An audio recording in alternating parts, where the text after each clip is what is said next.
ये दुनिया अगर मिल भी जाए तो क्या है।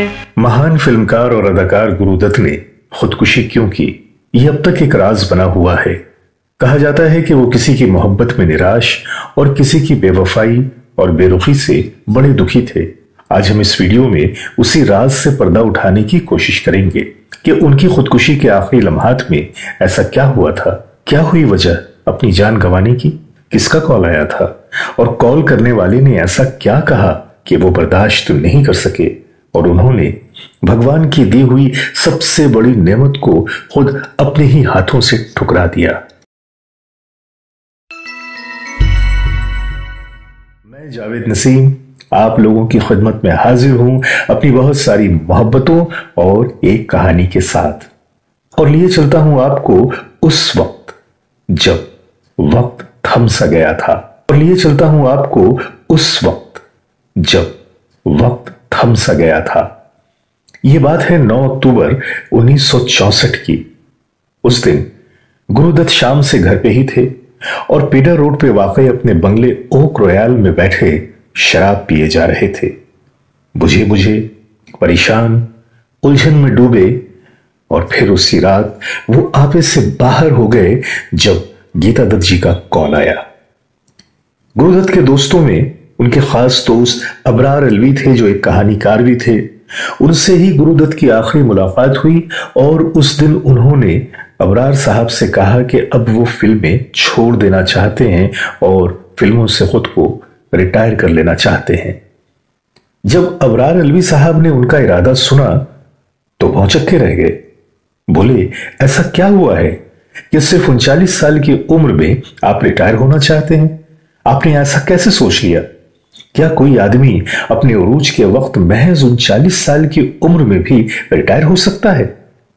पर गुरुदत्त तो फैसला कर चुके थे।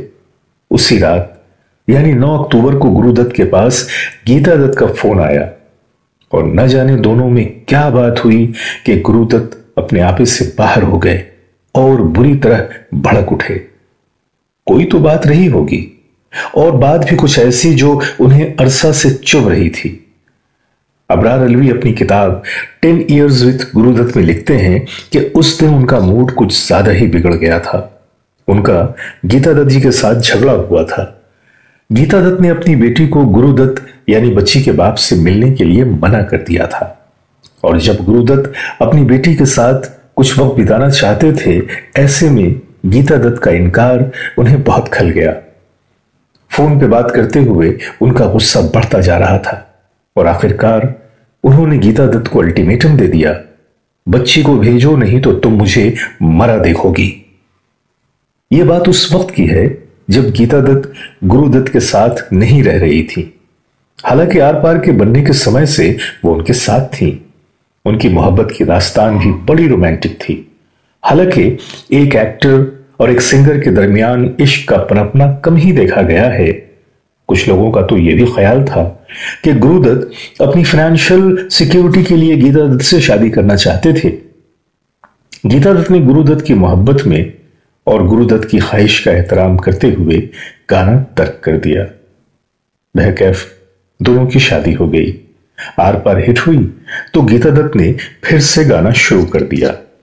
रफ्ता रफ्ता उनकी कोशिशों में और रिश्तों में तलखियां आने लगी और एक मौका पर उन्होंने खुद को अलग कर लिया। पर गुरुदत्त की आखिरी फिल्म कागज के फूल तक उन्होंने गुरुदत्त के लिए गाने गाए। जब उन्होंने कागज के फूल बनाने का फैसला किया तो उन्हें उनके दोस्तों ने इस फिल्म को शुरू करने से बहुत मना किया, लेकिन गुरुदत्त हर हाल में इस फिल्म को बनाना चाहते थे जिसमें फिल्म इंडस्ट्री के बेवफा चलन को दिखाया जाना था। कहते हैं कि यह फिल्म गुरुदत्त की जिंदगी की कहानी से भी जुड़ी हुई थी और वो इस फिल्म के जरिया अपनी नाउमीदी, अपनी शिकस्त और अपनी मोहब्बत को और बेचारगी को दिखाना चाहते थे। पर किसे दिखाना चाहते थे? सारी दुनिया से दूर जाना चाहते थे, पर किसके लिए? उनकी बदलती हुई कैफियत को लोग महसूस तो कर रहे थे, पर असल कहानी का किसी को पता नहीं था। लोग सिर्फ अंदाजे लगा रहे थे।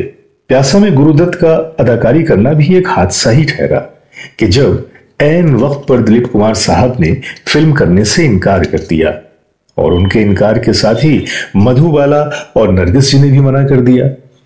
तो ऐसे में वहीदा रहमान जी सामने आई और एक नई जोड़ी बनी गुरुदत्त और वहीदा रहमान की।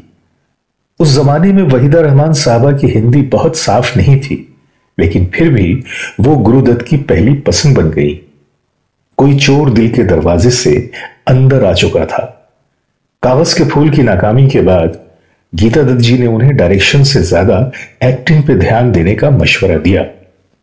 गुरुदत्त की जिंदगी में गीता जी तो मौजूद थी, लेकिन अब वो किसी और की भी मौजूदगी को अपने दिल में शिद्दत से महसूस करने लगे थे, क्योंकि वहीदा रहमान के साथ काम करने के दौरान वो एक क्रिएटिव और इंटेलेक्चुअल सुकून महसूस करने लगे थे। अबरार अलवी साहब ने अपनी किताब 10 Years with गुरुदत्त में लिखा है कि गीता दत्त के साथ अब गुरुदत्त का रिश्ता कड़वा हो चला था, जिस कारण वो बड़े परेशान रहते थे। वहीदा के साथ उन्हें एक क्रिएटिव और इंटेलेक्चुअल सुकून मिला और उनका झुकाव वहीदा रहमान की तरफ होता चला गया। दोनों की कुर्बत की खबरें गीता दत्त तक भी पहुंचने लगी। गीता दत्त ने अबरार अलवी से मुलाकात की और उनसे भी अपने रिश्ते को बचाने की गुजारिश की। गीता दत्त की बेचैनी बढ़ती जा रही थी। अब गीता दत्त ने हर वो कोशिश शुरू कर दी कि गुरुदत्त उनकी जिंदगी में वापस आ जाए, पर अब वो दोनों नदी के दो किनारे बन चुके थे। रिश्ते खराब से खराब तर होते जा रहे थे। एक की जिंदगी में गुरुदत्त जा नहीं पा रहे थे और दूसरे को अपनी जिंदगी में ला नहीं पा रहे थे। उस पर कागज के फूल की नाकामी। अब तो बस शराब में उन्होंने अपना सुकून तलाश करना शुरू कर दिया। उसी में डूबते चले गए। रिश्ते खोने का दर्द और मोहब्बत में न पाने का गम बढ़ता ही चला जा रहा था। उस पे उनका अपनी बेटी से न मिलने दिया जाना एक लावा था जो अंदर ही अंदर उबल रहा था और बाहर निकलने को बेताब था। और 9 अक्टूबर की रात उस फोन कॉल के बाद वो लावा उबल पड़ा, जिसने हर शय को भस्म कर दिया।